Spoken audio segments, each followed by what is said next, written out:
Y no nos gusta, esta parte no gusta mucho, porque toca un tema que no es muy agradable, ¿no?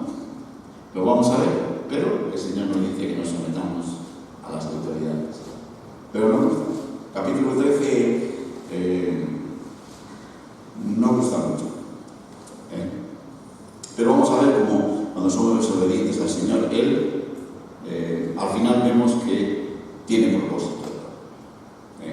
Vamos a pedir la dirección de Él en esta hora.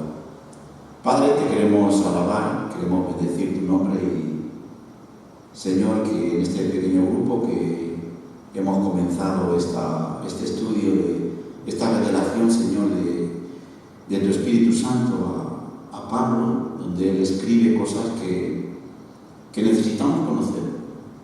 Señor, ayúdanos a poder sacar la enseñanza. Tu palabra, Señor, es verdad. Tu palabra es poderosa. Pero, Señor, ayúdanos a poder examinarla y poder decir ni más ni menos que lo que ella quiere decir. Guíame, Señor, para dirigir a mis hermanos en este capítulo y que seas tú, Señor, dándonos claridad en el estudio de esta noche. Y te alabamos, Señor, porque tú tendrás algo que decirnos, Señor, en esta tu palabra.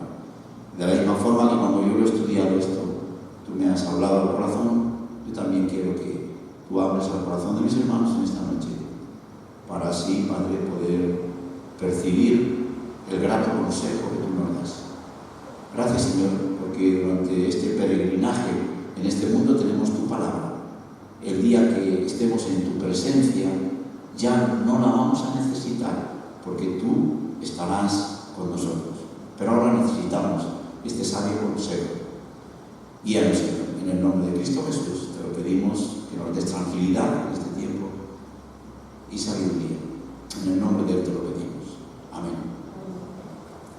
Vamos a ir leyendo el capítulo 13, pero no todo de corrido, sino que vamos a ir versículo por versículo, cada 2 versículos, ¿verdad? Habíamos continuado, o habíamos empezado el tema que habíamos dicho, el Evangelio en acción, ¿verdad? El apóstol Pablo nos había dicho anteriormente, así que, puesto que conocemos, puesto que hemos sido justificados, puesto que somos ya hijos de Dios a través de su Hijo, Cristo Jesús, somos llamados a vivir vidas que den gloria a su nombre. Puesto que tenemos todas estas bendiciones, somos llamados a llegar gloria a su nombre. Y habíamos mirado un poquito el domingo pasado, siempre me gusta repasar, ¿verdad? Por ejemplo, Blanca está aquí ahora, que no estuvo el domingo, pues le vendría bien. Habíamos mirado el capítulo 12 y habíamos visto el domingo pasado que había tocado en esto de traer gloria a Dios, que nos enseñaba la palabra, que nos presentáramos a Dios como sacrificio vivo y agradable. Y también esto es una relación personal, que nos presentemos a Él como sacrificio vivo y agradable.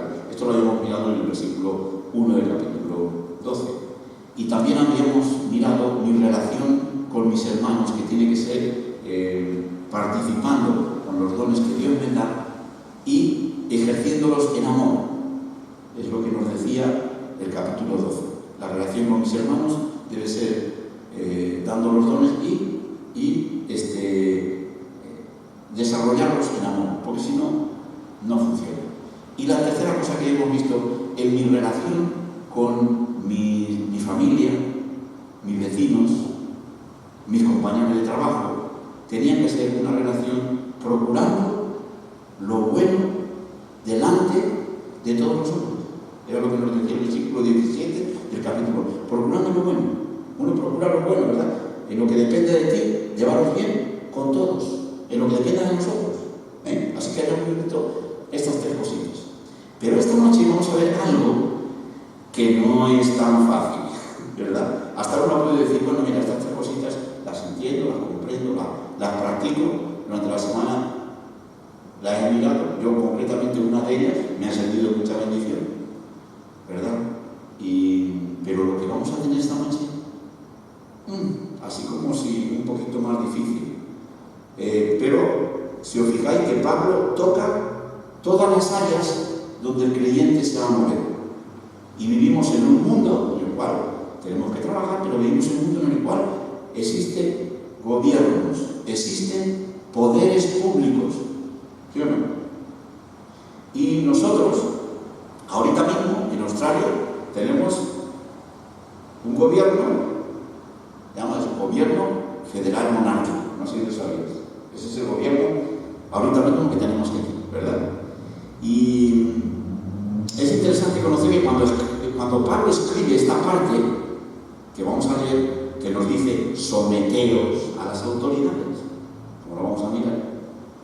Cuando Pablo escribe esto, que en el año 56 al 60, los cristianos entonces en ese tiempo se consideraba casi como una extensión del judaísmo y no eran perseguidos.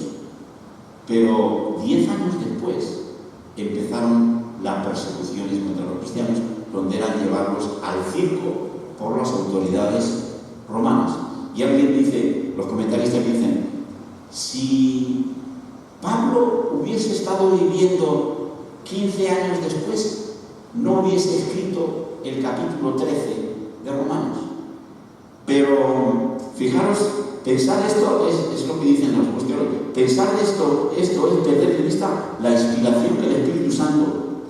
El Espíritu Santo no trata de hablar de tal o cual gobierno, sino que hay un principio establecido en las Escrituras. Hay un principio establecido, y el principio es la autoridad que debe existir. Y esto ya para Pablo y para cualquier judío era entendido. Los niñitos desde pequeñitos, antes de comenzar casi a leer, ellos ya sabían el consejo que les daba el libro de Apocalipsis, que dice: te aconsejo que guardes el mandamiento de los reyes, hablando del gobierno, y la palabra de juramento a Dios. Así que Dios ha permitido y permite los gobiernos, y en definitiva lo que ocurrió antes del diluvio es sencillamente no existía, era una anarquía, no existía gobierno, no existía jerarquía, y era una anarquía lo que existía. ¿Y qué es lo que ocurrió? Tuvo que mandar un diluvio Dios para destruir esa humanidad. Así que por causa de nuestra condición necesitamos poderes públicos. Poderes públicos significan gobiernos. Y aquí la Biblia no habla que es mejor la democracia, o que es mejor el rey, o que es mejor la dictadura. No. La Biblia habla de gobierno, no especifica ninguna clase. Y nos dice algo importante. Vamos a ver lo que nos dice con respecto a esto. Versículo 13. Nos dice lo siguiente: someteos toda persona a las autoridades superiores, porque no hay autoridad sino de parte de Dios, y las que hay por Dios han sido establecidas, de modo que quien se opone a la autoridad, a lo establecido por Dios, resiste, y los que resisten acarrean condenación para sí mismos.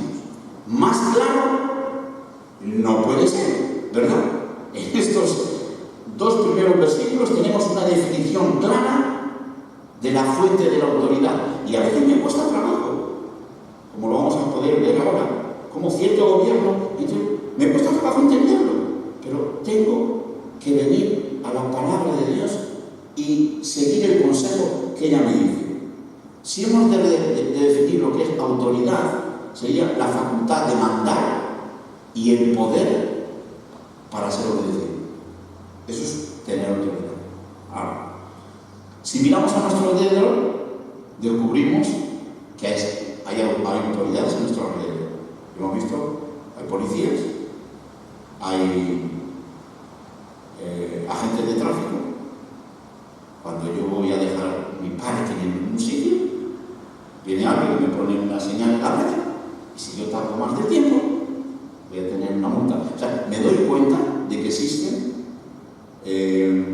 agentes con autoridad, que tienen autoridad en el suburbio donde vivo y en el país donde vivo. Y la palabra me dice lo siguiente. ¿Qué me dice? ¿Qué me dice la palabra? ¿Qué me dice? Someteos.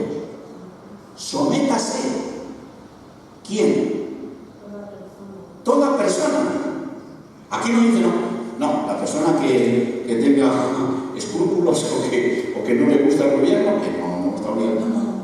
Toda persona. Uno desearía como empezar a quitar todo esto, ¿verdad?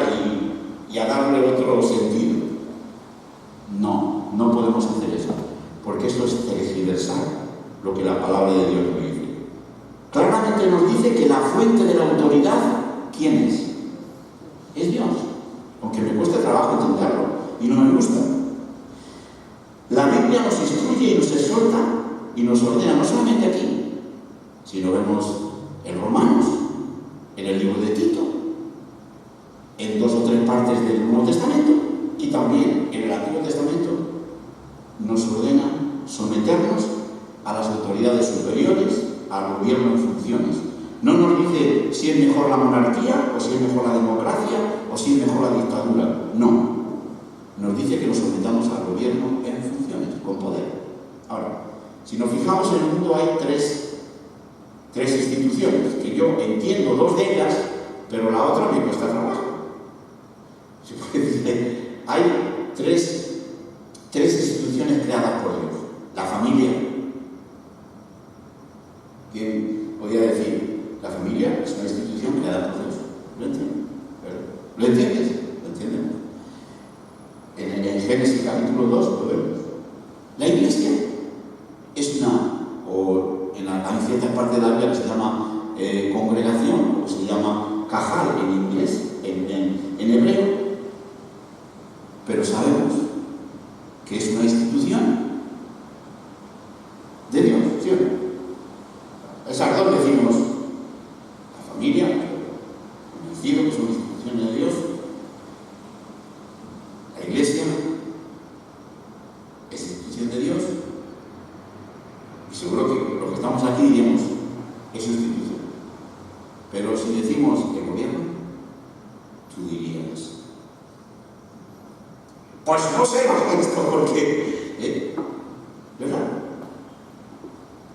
Pero es una institución de Dios también. Ya en Génesis capítulo 9 puedes ver un poquito marcado de cómo funciona esto, si en casa tienes tiempo. Y debemos de tomarlo como algo que viene de Dios. Hay más versículos sobre esto de someterse. En primera de Pedro, en uno de los capítulos igual nos habla. Cualquiera que se desliza, pone y revela contra ello, es ir contra Dios. Es ir contra él. Es lo que nos dicen estos 2 versículos. Está bien, claro, yo quisiera interpretarlos de otra forma y decir que dijera el versículo, si el gobierno es bueno, somete, pero aquí no dice eso. O si el gobierno es malo, no dice eso, ¿verdad? No dice la autoridad, que nos sometamos, ¿qué es lo que dice? No importa lo oscuro que este escenario político pueda estar. En el tiempo que estamos nosotros viviendo aquí en Australia, podemos decir, damos gracias a Dios, porque aquí en Australia es fácil. Es fácil, ¿sí o no? Pero es fácil.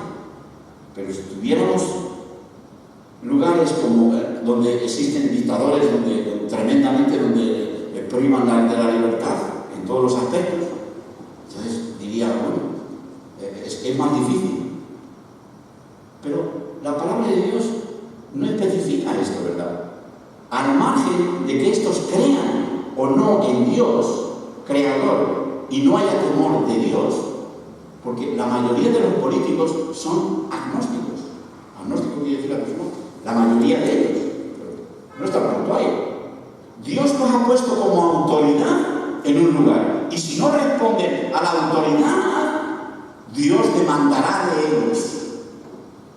Dios va a demandar de ellos. Algunos en vida hemos visto que Dios ha demandado de ellos. Y otros, cuando tengan que presentarse ante el Padre, yo lo único que tengo que hacer es lo que me dice la palabra de Dios. La Biblia no entra en discusión si es mejor una cosa, sino repite 3 veces autoridad. En Timoteo, el apóstol Pedro, no dice lo mismo. O sea, toda autoridad que ha existido en este mundo, y esto es algo que tenemos que entenderlo bien, toda autoridad que ha existido en este mundo en una posición de autoridad, sea por un día, sea por un año o sea por 20 años, es porque Dios así lo ha dispuesto. Es porque así estos versículos son claros, ¿verdad? Es porque así Dios lo ha dispuesto. Al margen si estos son temerosos de Dios o no. A nosotros no se nos ha dado la facultad o el poder para juzgarlos. No, hermano. No, a veces cuando decimos porque los jueces son justos, no digas. Piénsalo en ti mismo, pero no lo comientes. ¿Por qué? Porque te están hablando con la autoridad que Dios ha puesto. Ellos tendrán que dar cuentas al Creador, porque la autoridad que Dios dio. Y fijaros, hay un momento muy especial en la vida del Señor Jesús, cuando es presentado ante Pilatos, y el Pilato dice: tengo autoridad para quitarte la vida, y el Señor le dice: no tenías autoridad, sino la autoridad no te fuera dada, ¿de dónde? De arriba. ¿Ya? Y Jesús, teniendo todo, se sometió a la autoridad de un hombre inepto, de un hombre incompetente y de un hombre temeroso. Es un ejemplo que yo lo tenía aquí un poquito más adelante, pero es para que no nos desviemos de lo que la palabra de Dios nos dice. Hay algunas personas dentro de los gobiernos pues, que han hecho, sin ser creyentes, han hecho cosas hermosas para la humanidad. Hay otros que ni nos da la gana de mencionarlos, porque ya mencionarlos ya es tremendo, porque han sido causantes de guerras, han sido causantes de hambre, han sido causantes de genocidio y han sido causantes de desastres durante su gobierno. ¿Verdad? Hay algunos de ellos que ni queremos nombrarlos, ¿verdad? Pero tuvieron la facultad de mandar porque así Dios se lo permitió para cumplir sus propósitos. Dios tiene propósitos que cumplir. Y hay hombres en autoridad que Dios le va a dar autoridad para, en definitiva, cumplir los propósitos que Él tiene. A veces pensamos y decimos, un hombre como Hitler que mandó matar a tantos judíos. Bueno, fue usado ahí. Eso fue usado para que el pueblo judío se uniera más aún y volvieran a su tierra. O sea, hay cosas que Dios deja, permite para los propósitos soberanos. Porque el único soberano que hay, ¿quién es? Dios. Y vosotros pensáis que un hombre que está en el gobierno y es maligno, ¿tú piensas que esto se le ha escapado al Señor de lo que Él tenía pensado? No, Él sabe. Dios conoce el principio y el fin de ese hombre. Él es soberano. Y es para sus propósitos soberanos. La única autoridad básica del cual se derivan todas las demás es la autoridad de Dios. Él es el que tiene toda potestad en el cielo y en la tierra. Y es el que tiene derecho de ordenar a sus criaturas como Él quiere. Y es el que merece la obediencia de todos los seres en el universo. Fijaros que la palabra de Dios a veces nos dice, hay algo profundo, que hay principados, hay dominios, hay autoridades, hay huestes espirituales en las regiones celestes. ¿Vosotros pensáis que esas huestes espirituales se han independizado, le han robado a Dios la autoridad y ahora están ministrando autoridad sin que Dios lo sepa? No. Dios sabe esto. No usurparon la potestad del Creador, se instalaron independientemente y llegaron a ser soberano. No, ¿verdad? Podemos encontrar a ese ser que se reparó en rebeldía. Satanás con sus huestes celestiales se reparó en rebeldía. ¿Pero esto le sorprende al Creador? No. El fin va a ser la perdición, pero Dios va a utilizar esa autoridad que hay para los propósitos que Él tiene. Esto no justifica la rebelión del hombre contra la autoridad de Dios. Pero sí va a ser. Es bien profundo esto, porque lo que tenemos que entender aquí es que Dios es soberano. Porque si Dios no fuera soberano en este sentido, si podemos mirarlo así, entonces no sería Dios de todo lo que hay. Pero Él es. Y Él lleva todo a buen fin para sus propósitos. El propósito final que Dios tiene es bueno, mejor que la creación. Y todo este conglomerado que hay van a llevarlo a cumplir los propósitos que Él tiene. Tenemos que partir de la base que es Dios la fuente de toda la autoridad. Nadie tiene autoridad si Dios no se la da. Y Él va a llevar su plan soberano. Las autoridades que existen son ordenadas por Dios. Es lo que nos dicen estos dos versículos. ¿Y qué nos pide? ¿Qué nos pide a nosotros? Que la juzguemos, que vayamos a internet y hagamos o hablemos entre ellos, que corruptos porque han hecho esto. ¿Qué se nos pide? ¿Se nos pide eso? No. ¿Qué se nos pide? Que nos sometamos. ¿Verdad? Vamos a mirar unos ejemplos en la Escritura para que nos demos cuenta de esto, que Él es soberano, que es Dios el soberano. Hubo un tiempo en la historia del pueblo de Israel que hubo un rey muy bueno. Se llamaba el rey Uzías. El rey Uzías fue uno de los reyes que más duró en el pueblo de Judá. Empezó a reinar a la edad de 17 años y creo que reinó como 45 años, ¿verdad? Y era en el tiempo de Isaías. Cuando murió Uzías, Isaías dijo: ¡ay! ¿Qué es lo que va a pasar ahora con el pueblo de Judá? Ay, ¿qué va a pasar ahora? Este hombre que ha hecho grandes cosas, ¿qué nos va a pasar? Y Isaías tuvo una visión para hacerle entender a Isaías que detrás, que el único trono y autoridad que existe es Dios.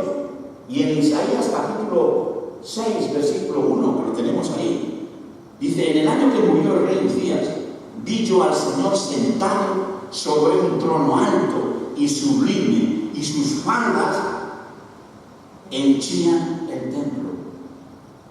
No te preocupes, Isaías, porque yo estoy en control, es lo que le está diciendo. Este fue un buen rey, pero ocurrió algo feo en él, ocurrió algo que no estuvo bien. Este rey, cuando vio que iba todo bien, un día se le ocurrió entrar en el templo para quemar incienso. Y dice que los sacerdotes en ese momento, dice que se pusieron enfrente y le dijeron al rey: no te es lícito hacer esto. Hubo como 60 hombres, dice: solamente los hijos de Aarón lo pueden hacer. Pero este rey, claro, se movilizó su corazón. Fue una pena, porque durante toda su vida fue un buen rey y al final de su vida cometió un error tremendo. Él tenía poder político y quiso tener poder religioso. Y dice que tiró su incendiario con ira. Dice que en ese mismo momento le apareció lepra en su cara. Y dice que él mismo se dio cuenta y el leproso era apartado.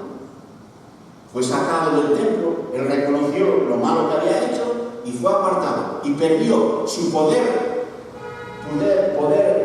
político y poder religioso por haber tratado de hacer cosas que no estaban de acuerdo a lo que Dios dice. ¿Por qué? Porque el que está en control de todo es Dios. Él es Él.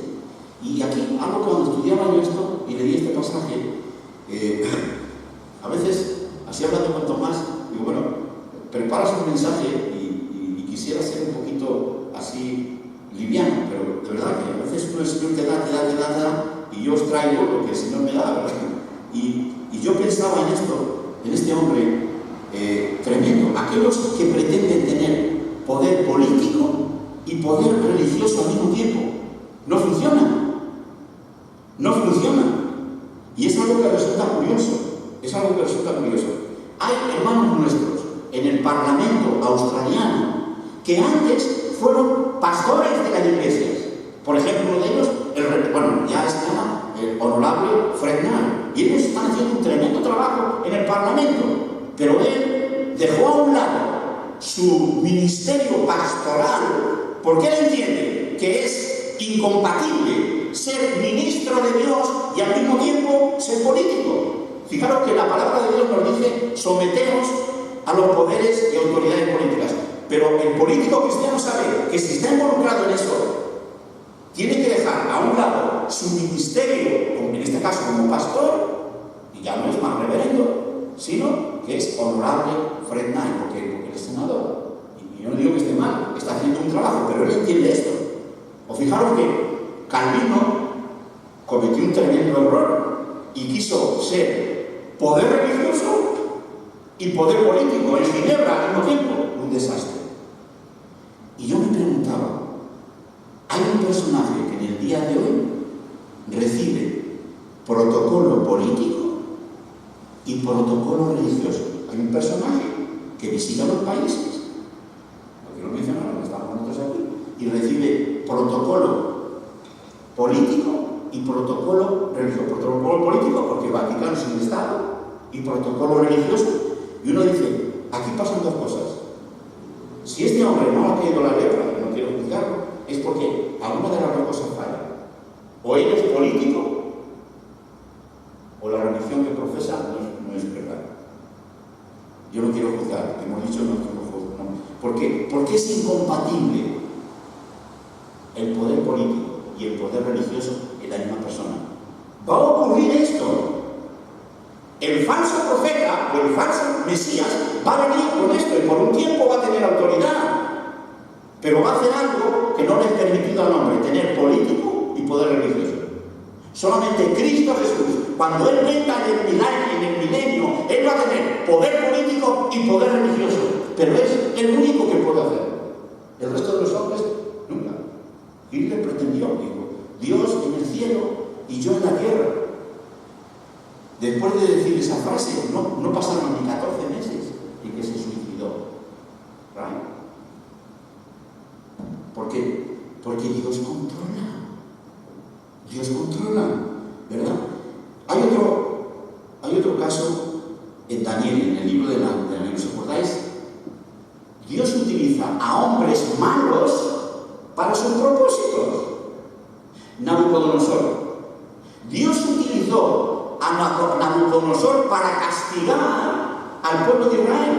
Y nos dice en Daniel capítulo 1, dice, en el año tercero del reinado de Joacim, rey de Judá, vino Nabucodonosor, rey de Babilonia, a Jerusalén, y cercándola, el Señor entregó en sus manos a Joacim, rey de Judá, y parte de los vasos de la casa de Dios, y los trajo a la casa de Sinar, a la casa de su Dios, y metió los vasos en la casa del tesoro de su Dios. Saqueó el templo, mató, rompió, quitó y llevó cautivos a los hijos de Israel. Y dejó solamente niños y ancianos en la tierra. Y fijaros que es Jeremías, en el capítulo 25, versículo 9. Fijaros cómo Dios llama a este hombre.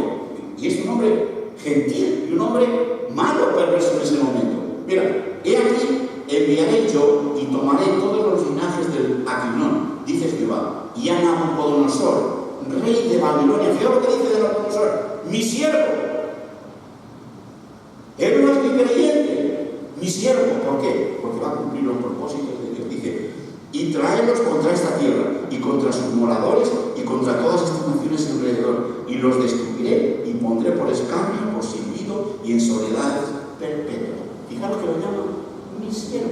¿Para qué? Para cumplir los propósitos que Dios tiene. ¿Por qué? Porque Dios es soberano. Dios es soberano y utiliza los poderes para sus propósitos. Y me llamó la atención que Dios dice de Nabucodonosor, mi siervo. Yo quisiera quitarlo de ahí, pero la palabra que dice. ¿Por qué? Porque va a cumplir con un propósito. Ahora, este hombre Nabucodonosor